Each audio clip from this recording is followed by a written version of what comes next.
ഫാനായിരുന്നു. സിനിമയേക്കാൾ ഏറെ മമ്മൂക്കയുടെ ഫാനായിരുന്നു മമ്മൂക്ക ഫാനായിരുന്നു. അപ്പോൾ അത് കഴിഞ്ഞിട്ട് കോട്ടയം കുഞ്ഞച്ചൻ ചെയ്തു, കാർണിവൽ ചെയ്തു. അപ്പോഴൊക്കെ നല്ല ടേംസ് ആണ്. പിന്നീട് ഞാൻ ആ പറഞ്ഞ കാര്യം എനിക്കറിയത്തില്ല, എന്നോട് പറഞ്ഞറിഞ്ഞ കാര്യമാണ്. മമ്മൂക്ക എന്നോട് സംസാരിക്കാറില്ലായിരുന്നു. ഒരു നല്ല സ്നേഹമായിരുന്നു കോട്ടയം കുഞ്ഞച്ചന്റെ സമയത്തും കാർണിവലിന്റെ സമയത്തും ഒക്കെ. അത് കഴിഞ്ഞിട്ട് എപ്പോഴും പുള്ളി ഈ ജനറൽ ബോഡി മീറ്റിങ്ങിനൊക്കെയാണ് നമ്മൾ സാധാരണ. പിന്നെ ഒരുപാട് പടങ്ങളൊന്നും അഭിനയിച്ചിട്ടില്ല. അപ്പൊ എവിടെ വെച്ച് കണ്ടു കഴിഞ്ഞാലും നമ്മൾ അങ്ങോട്ട് മമ്മൂക്കയോടുള്ള ഇഷ്ടം കൊണ്ട് അങ്ങോട്ട് ചെന്ന് ഹായ് ഗുഡ് മോർണിംഗ് മമ്മൂക്ക, ഗുഡ് മോർണിംഗ് പറയും. അപ്പൊ ഒരു എന്തോ ഒരു അകൽച്ച, ഒരു ഇഷ്ടക്കേട് പോലെ തോന്നിയിട്ടുണ്ട് എനിക്ക്. മറുപടി എന്നുള്ള രീതിയിലേക്ക് അങ്ങനെ വരുന്നില്ല. ഒരു കുശലാന്വേഷണവും പുള്ളി നടത്താറില്ല. സാധാരണ രീതിയിൽ അത്ര മുമ്പ് അഭിനയിച്ച സാധാരണ സംസാരിക്കുന്ന ഒരാളല്ലേ? നന്നായി സംസാരിക്കുന്നു. കോട്ടയം കുഞ്ഞച്ചന്റെ സമയത്തും കാർണിവലിന്റെ സമയത്തും ഒക്കെ നന്നായി. പിന്നെ ആ സമയം കഴിഞ്ഞ പെട്ടെന്ന് തന്നെ എന്റെ ഒരു മാരേജ് ഒക്കെ കഴിഞ്ഞല്ലോ ആ സമയത്ത്. പിന്നെ ഞാൻ കാണുന്നത് പുള്ളിയെ ഞങ്ങൾ രണ്ടുപേരും കൂടെ അമരത്തിന്റെ ലൊക്കേഷനിൽ ആലപ്പുഴയിൽ, ഞാനും സുരേഷ് കല്യാണം കഴിഞ്ഞ സമയത്ത് തന്നെ. അപ്പോൾ പുള്ളി എന്താണ് രണ്ടുപേരും കൂടെ അത്ര മാത്രമേ സംസാരിച്ചിട്ടുള്ളൂ. പിന്നെ കൂടുതലൊന്നും പുള്ളി സംസാരിക്കുന്നുണ്ട്. അല്ല, അതൊന്നും എനിക്ക് തോന്നിയില്ല, അന്നൊന്നും തോന്നിയില്ല. പിന്നെ അപ്പോൾ അത് കഴിഞ്ഞ് ഞാനത് ആ ഇന്റർവ്യൂവിൽ വ്യക്തമായിട്ട് പറഞ്ഞിട്ടുണ്ടായിരുന്നു. ഈ വിവാഹത്തിന്റെ സമയത്ത് തന്നെ എൻ്റെ ഫാദറും അദ്ദേഹത്തിന്റെ സുരേഷ് ചേട്ടന്റെ അമ്മയും അച്ഛനും ഒക്കെ മമ്മൂക്ക എടുത്ത് എന്ന് പറഞ്ഞിരുന്നു. എങ്ങനെയെങ്കിലും ഞങ്ങൾ ഇതിൽ നിന്ന് പിന്തിരിപ്പിക്കണമെന്ന് പറഞ്ഞിരുന്നു. അപ്പോൾ എൻ്റെ വാപ്പി പറഞ്ഞപ്പോൾ ഞാൻ സംസാരിക്കാമെന്ന് പറഞ്ഞു.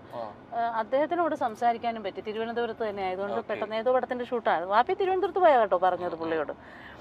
അപ്പോൾ എന്നോട് സംസാരിക്കാനും പറ്റിയില്ല. പക്ഷെ അതൊക്കെ കൊണ്ടാണെന്നൊന്നും എനിക്ക് അറിയത്തില്ല സത്യത്തിൽ. എപ്പോഴെങ്കിലും പക്ഷെ ഇങ്ങനെ അങ്ങനെ ഒന്നും ഉണ്ടെങ്കിൽ ഏറ്റവും നല്ലത് ശരിക്കും മമ്മൂക്കയോട് തുറന്ന് സംസാരിക്കുന്നതായിരുന്നല്ലേ? അങ്ങനെ നമ്മൾ കാണുന്നില്ലല്ലോ, ഞങ്ങൾ സിനിമകളും ചെയ്യുന്നില്ല. പിന്നീട് ഒറ്റ സിനിമ പോലും ഞങ്ങൾ ചെയ്തിട്ടില്ല. പിന്നെ ഞാൻ ചെയ്തത് 2020-ലാണ്. അന്നും പുള്ളി എന്നോട് സംസാരിച്ചിട്ടില്ല. അന്ന് പുള്ളി നമ്മുടെ വീട്ടിൽ വരുന്ന ഒരു സീനാണ്, ഒരു വലിയ സീനാണ്. ഒരു 1-2 ദിവസം ആ സീൻ എടുക്കുന്നുണ്ടായിരുന്നു. പക്ഷെ പുള്ളി ഒരു ഹായ് എന്നല്ലാതെ എന്നോട് സംസാരിച്ചിട്ടില്ല. എന്തോ വ്യക്തമായ കാരണം ഉണ്ടെന്നുള്ളത് എനിക്കറിയാം. പുള്ളിക്ക് എന്തോ മനസ്സിൽ തെറ്റിദ്ധാരണ വന്നിട്ടുണ്ട്. പക്ഷെ എന്ത് തെറ്റിദ്ധാരണ, അറിഞ്ഞ കാര്യം എന്തായാലും അതൊന്നും സത്യമല്ല എന്നിപ്പോ നമുക്ക് പറയാൻ, മമ്മൂക്കയെ നേരിട്ട് കണ്ടാലല്ലേ പറയാൻ പറ്റൂ. എന്താണെന്ന് അറിഞ്ഞാലല്ലേ പറയാൻ പറ്റൂല. പിന്നെ 2-3 പ്രാവശ്യം കണ്ടു, മിണ്ടി ഇങ്ങനെ ഹായ് പറഞ്ഞു, സംസാരിച്ചു, ഹലോ ഗുഡ് മോർണിംഗ് എന്ന് പറഞ്ഞു. ഫംഗ്ഷനും കണ്ടിട്ടുണ്ട്. അപ്പോഴും ഒക്കെ നമ്മൾ അങ്ങോട്ട് ചെന്ന് ഗുഡ് മോർണിംഗ് പറയും. അപ്പൊ പുള്ളി വലിയ നമുക്ക് മനസ്സിലാവുമല്ലോ, നമ്മളോടൊരു സംസാരിക്കാൻ ഇഷ്ടമുള്ള ഒരു ആറ്റിറ്റ്യൂഡ് നമുക്ക് മനസ്സിലാവുമല്ലോ. അത് പിന്നെ കുറെ കഴിഞ്ഞപ്പോ ഞാനും അങ്ങോട്ട് പുള്ളിയെ കണ്ടാൽ അങ്ങോട്ട് പോയി സംസാരിക്കാൻ മെനക്കെടാറില്ല, മിണ്ടില്ല. പിന്നെ അത് കഴിഞ്ഞാണ് ഞാൻ അറിയുന്നത് ഇങ്ങനെ വ്യക്തമായിട്ട് സിനിമയിലുള്ളവർ തന്നെ എൻ്റെ അടുത്ത് പറയുമായിരുന്നു. പുള്ളിയുമായിട്ടും ബന്ധമുണ്ട്, ഞാനുമായിട്ടും ഒക്കെ അടുപ്പമുള്ള ആൾക്കാർ. എന്താണ് മമ്മൂക്ക ഇങ്ങനെ പടങ്ങളിൽ നിന്ന് മാറ്റി പറയുന്നുണ്ട് എന്ന് പറഞ്ഞു. അത് വ്യക്തമായിട്ട് പറഞ്ഞു കേട്ടോ, എന്നോട് പറഞ്ഞിട്ടുള്ളത്. പടങ്ങൾ സജസ്റ്റ് ചെയ്യുമ്പോൾ അത് വേണ്ട എന്ന് പറയുന്നുണ്ട് എന്ന് പറഞ്ഞു. അപ്പോൾ ഇതറിഞ്ഞപ്പോഴത്തേക്ക് ഞാനത് അപ്പോഴൊന്നും ക്ലിയർ ചെയ്യാനൊന്നും പോയില്ല. ജനറൽ ബോഡിക്ക് ഇന്നസെന്റ് ഏട്ടനെ കണ്ടപ്പോ ഇന്നസെന്റ് ഏട്ടനോട് ഞാൻ പറഞ്ഞു, ഇതൊക്കെ 10-15-20 ആ സമയത്ത് ഇന്നസെന്റ് ഏട്ടനൊക്കെ പ്രസിഡന്റ് ആയിരുന്ന സമയത്തുള്ള കാര്യം. അപ്പൊ അത് പ്ലസായിൽ വെച്ചിട്ടുള്ള ജനറൽ ബോഡിക്കാണ് ഞാൻ പറയുന്നത് ഇന്നസെന്റ് ഏട്ടൻ്റെ അടുത്ത്. ചേട്ടാ ഇങ്ങനെ ഒരു പ്രശ്നമുണ്ട്. അപ്പൊ എന്റെ വാപ്പിയാ പറഞ്ഞു, നീ ഇന്നസെന്റിനോട് പറയണം, ഇങ്ങനെ ഒരു വിഷയമുണ്ടെന്ന് പറയണമെന്ന് പറഞ്ഞു. അങ്ങനെയാണ് ഞാൻ ഇന്നസെന്റ് ഏട്ടനോട് ഇത് സംസാരിച്ചപ്പോൾ ഇന്നസെന്റ് ഏട്ടൻ പറഞ്ഞു, നമുക്കിപ്പോൾ തന്നെ ചോദിക്കാം, അങ്ങനെയുള്ള നമുക്കത് സംസാരിക്കാമെന്ന് പറഞ്ഞു. ഞാൻ പറഞ്ഞു വേണ്ട, അതൊന്നും വേണ്ട ഇന്നസെന്റ് ഏട്ടാ. എനിക്കത് അപ്പൊ കേട്ടപ്പോൾ നല്ല സങ്കടം തോന്നിയെങ്കിലും പിന്നെ ഞാൻ വിചാരിച്ചു, ഞാനും അദ്ദേഹമൊക്കെ വിശ്വസിക്കുന്ന ഒരു പടച്ചവനുണ്ടല്ലോ. അപ്പൊ ആ പടച്ചവൻ എനിക്ക് വിധിച്ചത് ആര് വിചാരിച്ചാലും തടുക്കാൻ പറ്റത്തില്ല, എനിക്ക് കിട്ടും. അല്ലാത്തത് എനിക്ക് കിട്ടത്തില്ല, അത് ആര് വിചാരിച്ചാലും തരാനും പറ്റത്തില്ല. ആ വിശ്വാസത്തിലാണ് ഞാൻ എന്ന് പുള്ളിയോടൊന്ന് പറഞ്ഞേക്ക് എന്ന് ഞാൻ പറഞ്ഞു. അത് കഴിഞ്ഞ് ഞാൻ ഇന്നസെന്റ് ഏട്ടൻ്റെ അടുത്ത് ചോദിച്ചു, ചേട്ടാ പിന്നെ ഞങ്ങൾ കണ്ടപ്പോ ഞാനത് സംസാരിച്ചു കേട്ടോ. അപ്പൊ പുള്ളി പറഞ്ഞു, ഞാൻ അങ്ങനെയൊന്നും ചെയ്തിട്ടൊന്നുമില്ല, അങ്ങനെ ഒന്ന് പറഞ്ഞു പോയി എന്ന് പറഞ്ഞു. എന്തായാലും നമ്മള് ബീച്ചിന്റെ സൈഡിലൂടെയാണ് പോയിക്കൊണ്ടിരിക്കുന്നത്. ആലപ്പുഴ ബീച്ച് വന്നിട്ട് ബീച്ചിൽ കയറാതെ പറ്റില്ല അല്ലേ? നമുക്കൊന്ന് ബീച്ചിൽ പോയിരുന്നു. കേരളത്തിലെ ഏറ്റവും നല്ല ബീച്ചുകൾ ഒന്നാണ് ആലപ്പുഴയാണ്. പഴയകാല സിനിമകളിലൂടെ നമുക്ക് ഏറ്റവും പരിചിതയായ ഒരു നടിയാണ് ഉഷ. പഴയകാല സിനിമകളിലെല്ലാം തന്നെ സഹോദരിയായും അമ്മ കഥാപാത്രങ്ങളായും ചേച്ചിയായും അനിയത്തിയായും ഒക്കെ നിറഞ്ഞു നിന്ന നടി തന്നെയാണ് ഉഷ. ക്യാരക്ടർ റോളുകൾ ചെയ്ത നടിയെ നമ്മൾ ഒരിക്കലും മറക്കില്ല. ഇപ്പോൾ ഒരുപാട് മാറി. സിനിമയിൽ ഒരു വലിയ ഒരു സമയത്ത് നിന്ന നടി പിന്നീട് സിനിമയിൽ നിന്നും അകന്നു നിന്നിരുന്നു. പിന്നീട് കുറെ തുറന്നു പറച്ചിലുകളുമായിട്ടാണ് ഉഷ നമുക്ക് മുന്നിലേക്ക് എത്തിയത്. നടൻ മെഗാസ്റ്റാർ മമ്മൂട്ടിയെക്കുറിച്ചും മോഹൻലാലിനെ കുറിച്ചും എല്ലാം നടി തുറന്നു പറഞ്ഞുകൊണ്ട് രംഗത്തെത്തിയിട്ടുണ്ട്.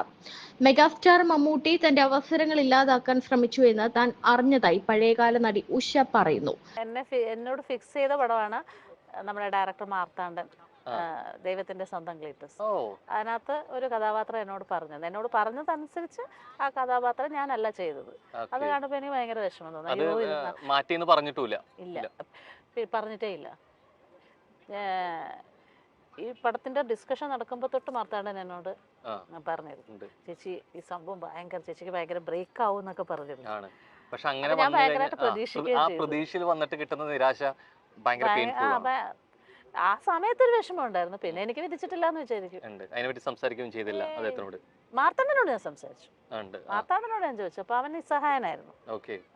മാർത്താണ്ഡൻ എന്നൊക്കെ പറഞ്ഞാൽ എൻ്റെ വീട്ടില് ഒരു കാലഘട്ടത്തില് നമ്മുടെ വീട്ടിൽ എൻ്റെ അനിയൻ്റെ കൂടെ അസിസ്റ്റന്റ് ഡയറക്ടർ ആയിരുന്നു. നിസാർക്കാട്, ഇവരൊക്കെ നിസാർക്കാട് അസിസ്റ്റൻസ് ആയിരുന്നു.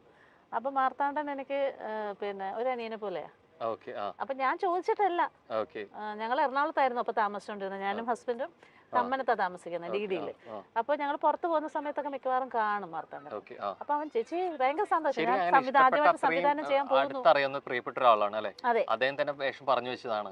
പിന്നെ മാറ്റിയിട്ടുണ്ടെങ്കിൽ അത് അദ്ദേഹത്തിന് തന്നെ താല്പര്യക്കേട് കൊണ്ടായിരിക്കും, വേറെ മറ്റെന്തെങ്കിലും ആണെന്ന് അവന് ഇഷ്ടമുണ്ടോ. ഞാൻ ആദ്യത്തെ സിനിമയിൽ അഭിനയിക്കണം എന്നുള്ള ആഗ്രഹം കൊണ്ടാണല്ലോ അവൻ എന്നോട് പറയുന്നത്, മാർത്താണ്ഡൻ പറയുന്നത്. മാറ്റിയതിന്റെ കാരണം പറഞ്ഞില്ല. ചെയ്യാത്ത തെറ്റുകളുടെ പേരിൽ സിനിമയിൽ മാറ്റി നിർത്തലുകൾക്ക് വിധേയമായിട്ടുണ്ട്.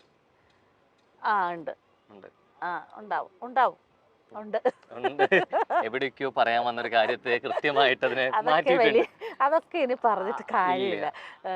വലിയ കഥ വേണ്ട, ചെറുതാക്കി. സത്യത്തിനെതിരെ സത്യത്തിന് വേണ്ടി സംസാരിച്ചതും ന്യായത്തിന് വേണ്ടി സംസാരിച്ചത് കൊണ്ടും എനിക്കെതിരെ ഒരു എപ്പോഴും സത്യം പറയുന്നവർക്ക് ശത്രുക്കൾ കൂടുന്നതാണ്. ഞാനൊരു പോരാട്ടമാണ് നടത്തിയത് ആ സമയത്ത്. ശരിക്കും എവിടെയാ ശരിക്കും അത്തരത്തില് പെട്ടുപോയത്? എവിടെയായിരുന്നു? സിനിമയിൽ തന്നെ എന്തെങ്കിലും സിനിമയുമായി ബന്ധപ്പെട്ട വിഷയമാണോ അതോ വ്യക്തിപരമായിട്ടുള്ള കാര്യങ്ങളാണ്? സിനിമയുമായി സംഘടനാപരമായിട്ടുള്ള ഒരു കാര്യമാണ് ആയിരുന്നു. മലയാളത്തിന്റെ മെഗാതാരം ഉഷ എന്ന നടിയുടെ അവസരങ്ങൾ ഇല്ലാതാക്കാൻ ശ്രമിച്ചുവെന്ന് ഒരു കമന്റ് കണ്ടിരുന്നുവെന്ന് അവതാരകൻ ചോദിച്ചപ്പോഴാണ് ഇക്കാര്യം നടി പറഞ്ഞത്.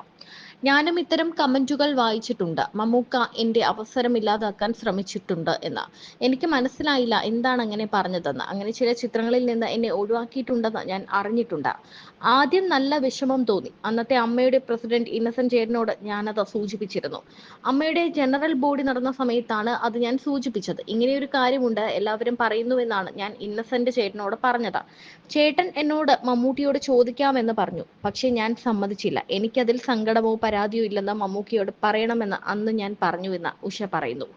ഇപ്പോൾ ഇടതുപക്ഷ പാർട്ടിയിൽ പ്രവർത്തിക്കുന്നുണ്ടെന്നും ഡാൻസ് ക്ലാസ് നടത്തുന്നുണ്ടെന്നും ഉഷ പറയുന്നുണ്ട്. നല്ല അവസരത്തിന് വേണ്ടി കാത്തിരിക്കുകയാണ്. പെപ്പയുടെ പുതിയൊരു ചിത്രത്തിൽ അഭിനയിക്കുന്നുണ്ടെന്നും അന്ന് നടി പറഞ്ഞിരുന്നു. മോഹൻലാലുമായി നല്ല ബന്ധമാണ്. ഈ സീസണിലെ ബിഗ് ബോസിൽ വിളിച്ചിരുന്നു. പക്ഷെ ആ സമയം നല്ല തിരക്കുള്ള സമയമായിരുന്നു.